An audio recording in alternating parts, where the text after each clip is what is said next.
ఈరోజు నువ్వు ఎదుర్కొంటున్నటువంటి ప్రతికూలతలు, వేదనలు, దుఃఖాలు, కృంగుబాట్లు, ఈరోజు నువ్వు అనుభవిస్తున్నటువంటి ఆక్రందన అంతా కూడా సముద్రపు అగాధములో బంధించబడ్డట్టుగా అది త్రోసివేయబడుతుంది, ముంచివేయబడుతుంది. మరలా నీకు కనబడని స్థితి, అలాంటి భవిష్యత్తు నీకు రాబోతుంది.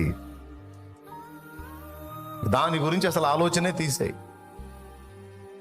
నువ్వు నిజంగా విశ్వాసివైతే, నువ్వు నిజంగా దేవుని మీద విశ్వాసం ఉంచిన వాడివైతే, ఉంచిన దానివైతే, కలవరము, కంగారు, ఆ దిగులు, ఆ విచారము, అది నీ గురించి కానీ, నీ కుటుంబాన్ని గురించి కానీ, నీ ఫ్యూచర్ కానీ, లేకపోతే నీ పిల్లల ఫ్యూచర్ కానీ, అది ఏ విధమైనదైనా కానీ, అది ఏ రూపంలోనన్నా ఉండని, దాన్ని బ్యాలెన్స్ చేయటం నా యేసయ్యకు తెలుసు.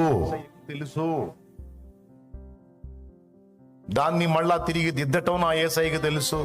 చేతగానుడు అనుకోవాకు, అసమర్థుడు అనుకోవాకు. ఆయన పరాక్రమశాలి, ఆయన పరాక్రమశాలి, రోషము గల దేవుడు, ఉన్న దేవుడు, నిజమైన దేవుడు.